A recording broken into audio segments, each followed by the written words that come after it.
Hey, good morning. Welcome to the Fix It Fox channel. My name is Rob Fox. Today, we're going to be installing some sliding mirrored closet doors right behind us. As you'll see, we've got a nice wide opening, but unfortunately it's not standard size. It's a little shorter than standard size, so I actually had to special order the closet doors to fit into this height. However, if a closet has been built normally or to regular specifications, then you should be able to just go to Home Depot, go to Lowe's, go to your local hardware store and pull a closet doors system right off the shelf and be able to install it without doing any, without ordering any special measurements or dimensions on the door. So thanks for joining me today. I hope you liked the video. If you do, please consider giving it a thumbs up and consider subscribing to this video for more DIY projects. Or some of you, I understand, might just enjoy sitting back and watching a project from start to completion. That's what's going to happen today. So whatever you're here for, thank you so much. I appreciate the support. I hope you enjoy it, and let's get to work.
Okay, so here is the track, the upper and lower track portion. Let's just cut it open.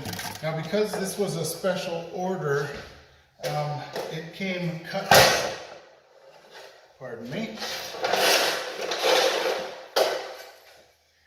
it came cut to size to the exact dimensions. So this is kind of a cheat video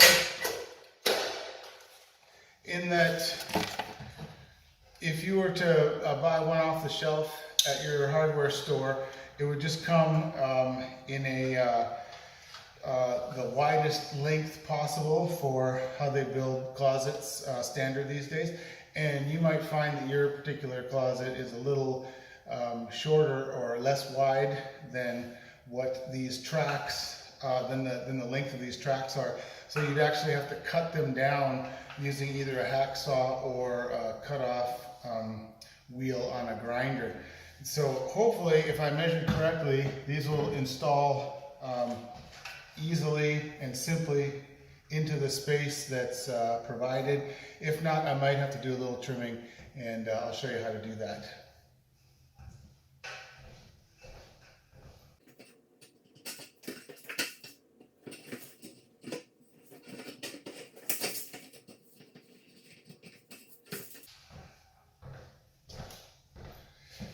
Yep, it looks like either I measured incorrectly or the factory that made these cut them a little too long.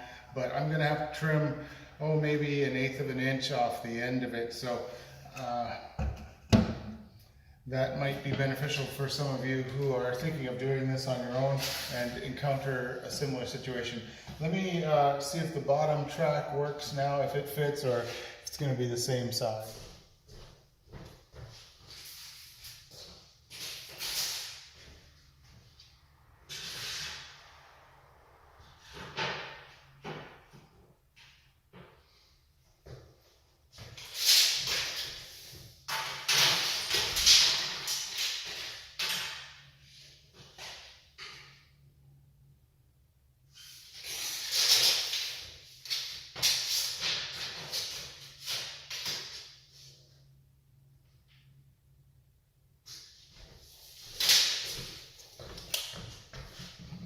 So that's the problem.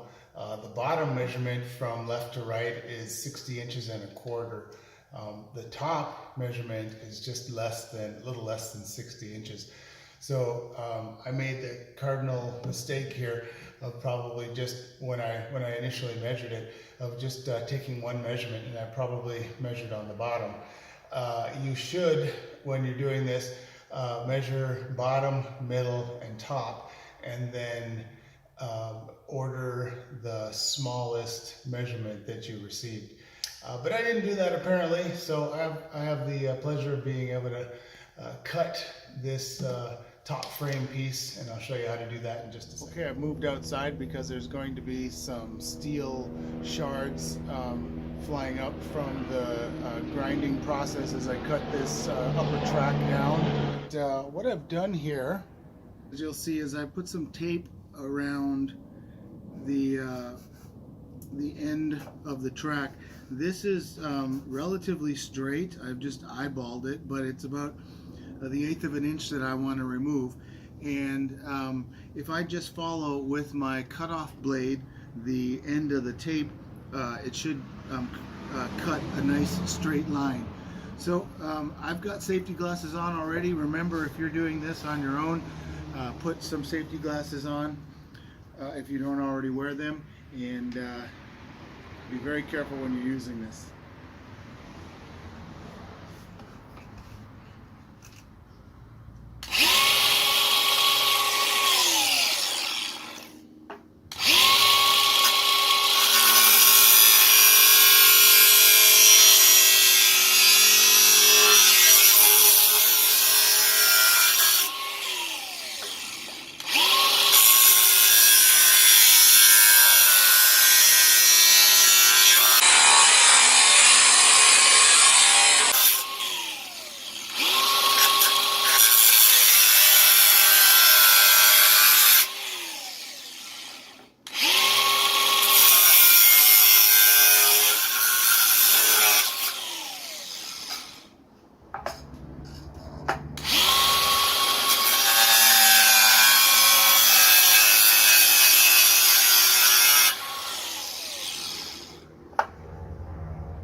After cutting, you're going to get some pretty sharp edges. I don't know if this is showing up on camera, but you want to make sure that you what's called deburr, and get all those sharp edges off so nobody cuts themselves.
All right, great. So it fits in there just fine now.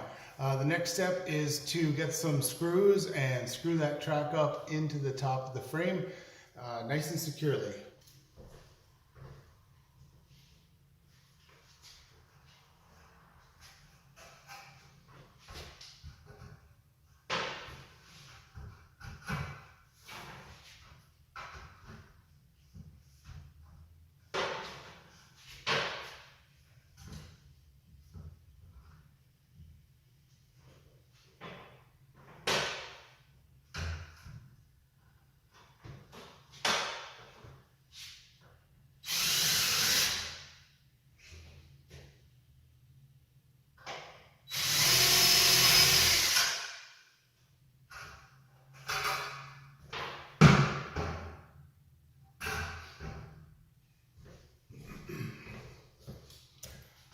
Drilling pilot holes first is going to be helpful in this process, because if you try to hold the screw into the drywall while at the same time you're holding your screw gun and try to hold the track, it's going to end badly. So drill a couple pilot holes first and then put your track up.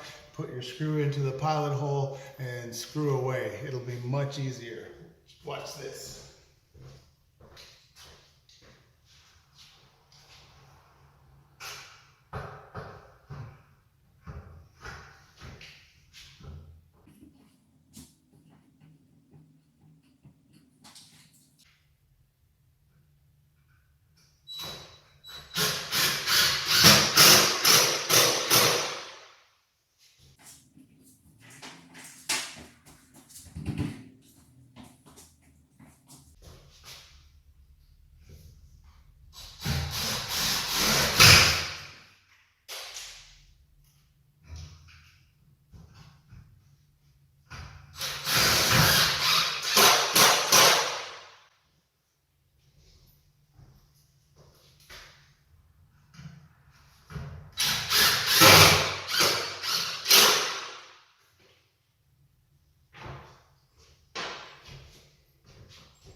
So this particular setup, the design of the drywall has this bull-nosed corners or edges, and so there's a big thick piece of metal that they use to make that curve, and trying to just put a regular old screw through that piece of metal is difficult, we'll say.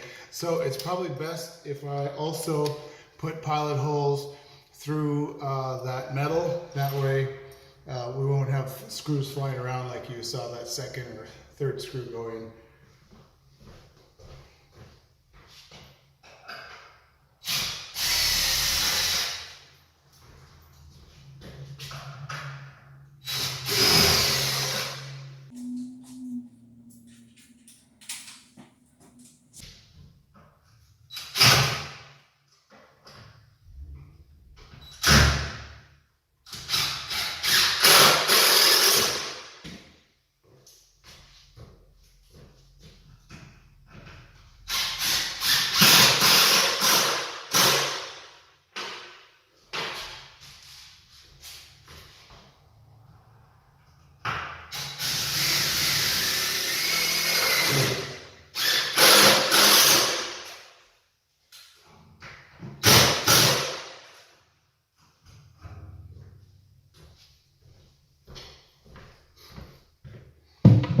Okay, that's in there nice and tight.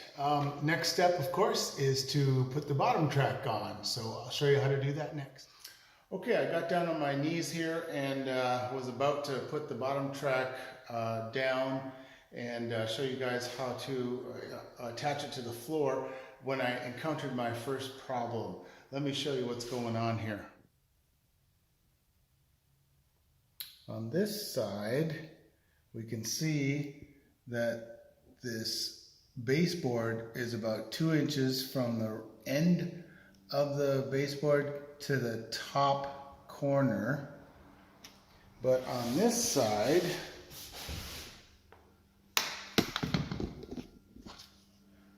we've got we've got 3.5 inches. So we're gonna have to, I already made a mark, we're gonna have to cut this down so that it is the same size as the other side. And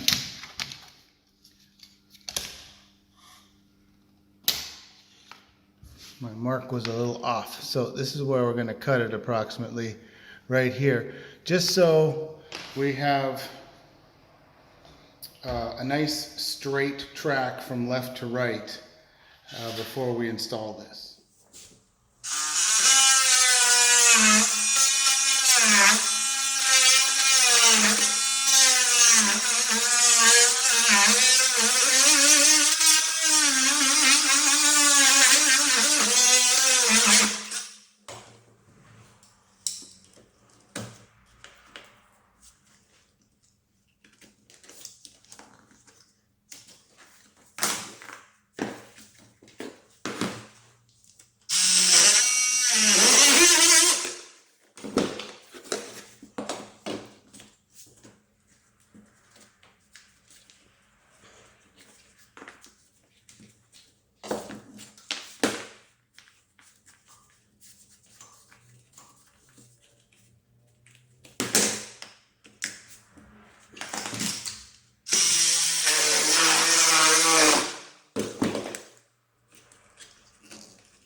All right, now that we've taken care of the baseboard issue and both sides have the same length of baseboard, we can worry about taking care of the bottom track.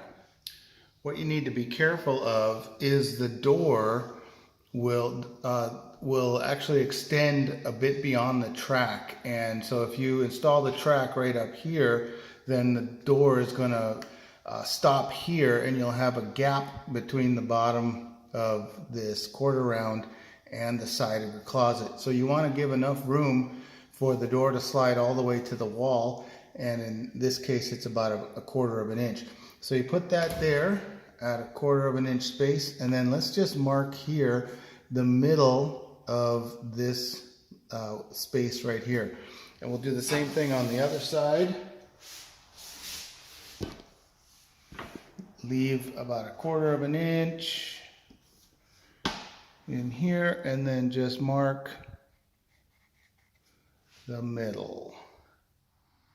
All right, next we're going to remove the track, set it aside, and then grab this piece of wood that comes with the assembly, and we're going to match it up on either side so that the middle of the piece of wood is right in front of the marking that we made on the wall on that side.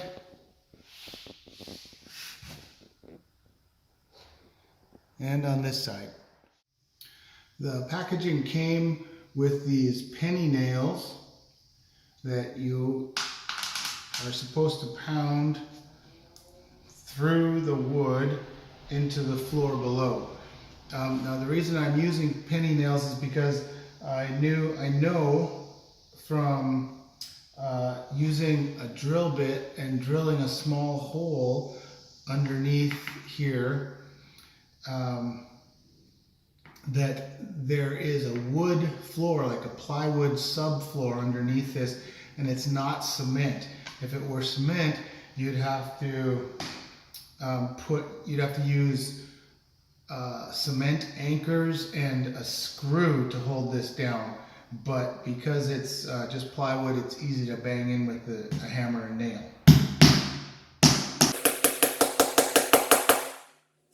Nice and firm. We'll go to this side.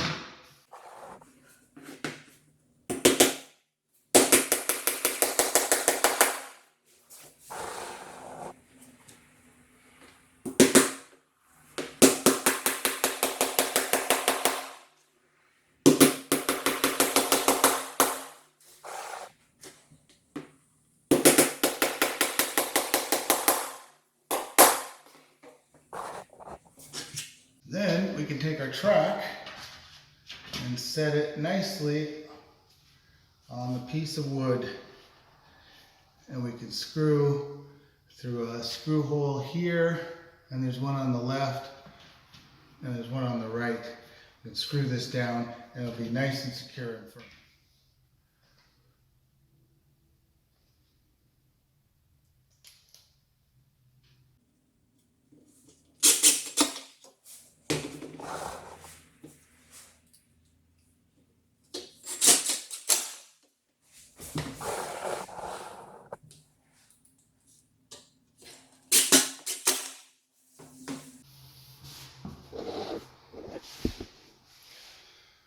Okay, when you're screwing the screws into the track, make sure you go slowly so as to not push the screw into the metal too far, because the metal is rather thin and weak, and you could torque the screw so much that it bends the metal, and obviously that doesn't look nice as a finished product.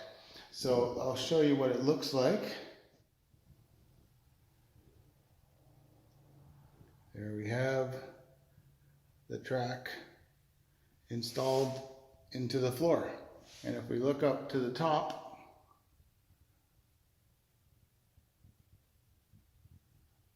that's the track installed at the top. And you'll notice, if I turn the camera this way, that where the top is aligned with the bottom track. So when one door is here in the back of the closet, it'll be nice and flush with the frame of the closet, and it won't be leaning one way or the other. Okay, now that we got the upper track in and the lower track in, we can deal with the doors.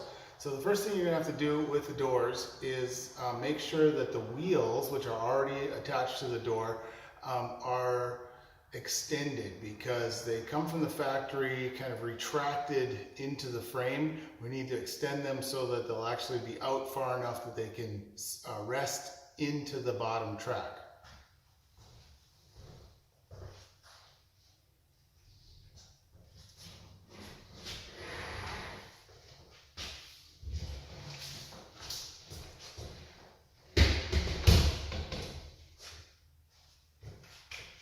What you want to do is just turn this screw clockwise to the right, and it'll push the wheel out.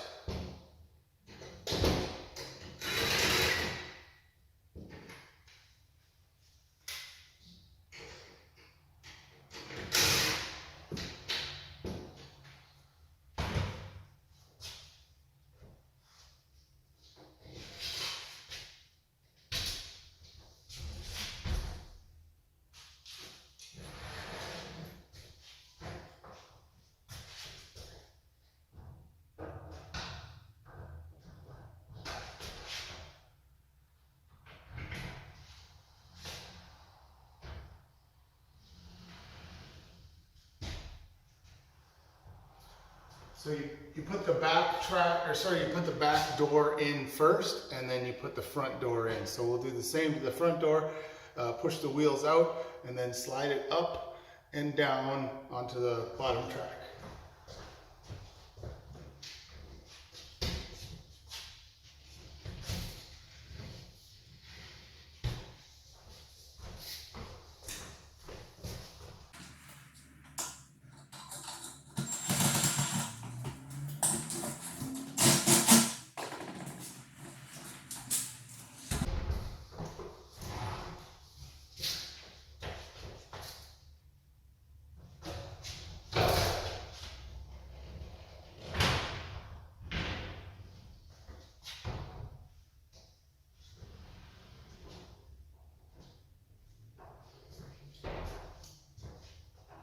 Now what we're experiencing is the door is not quite level in the track, and so the way that we can adjust it from left to right is by playing with the wheels. Let me show you what I mean.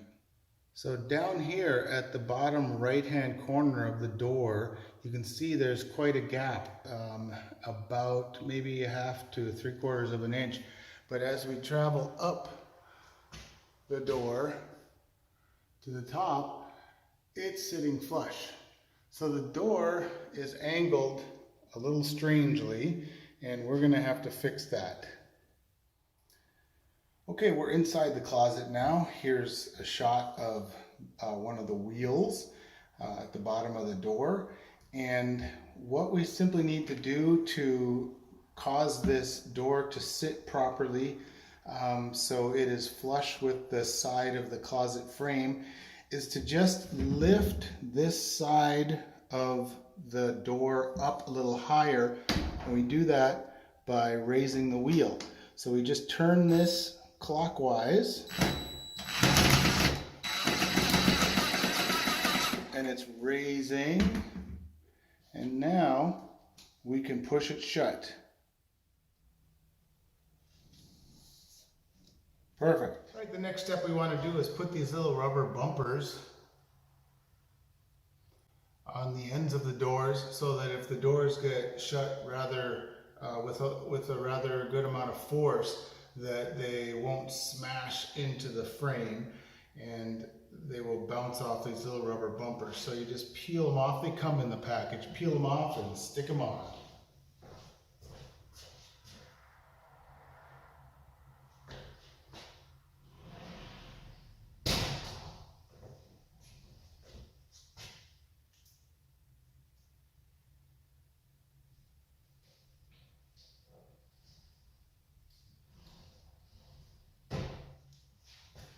Okay, the last step we have is to take, for this particular model, which is the mirrored closet door, obviously they come in white and black and mirrored. There's probably bronze as well, but they have these little handles that are mirrored as well. They look nice on the mirrored closet doors.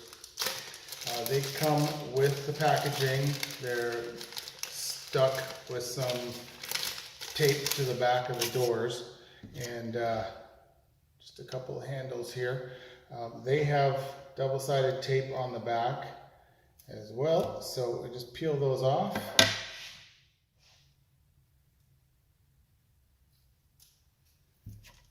And get ready to place them on the doors. The important thing here is to make sure that they're at the same height, so you use your tape measure.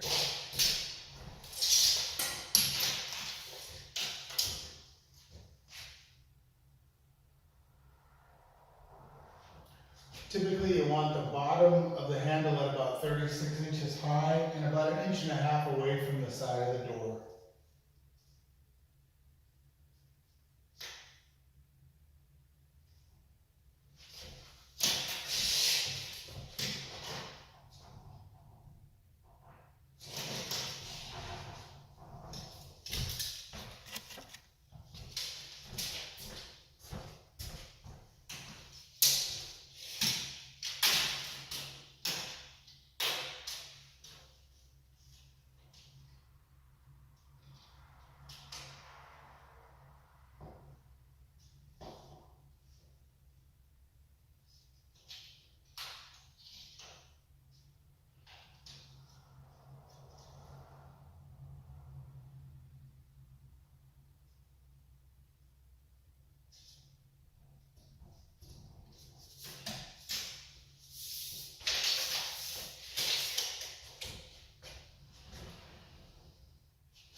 Terrific. I appreciate you joining me today. Like this video if you liked what you saw today. Leave me a comment if you saw something I should have done differently or something that you didn't quite understand. I'd be happy to reply to you. And please go ahead and subscribe to this channel. I'll have videos coming out about once a week, and look forward to entertaining you and helping you with your own home projects. All right, thank you once again. I appreciate you. See you on the next one.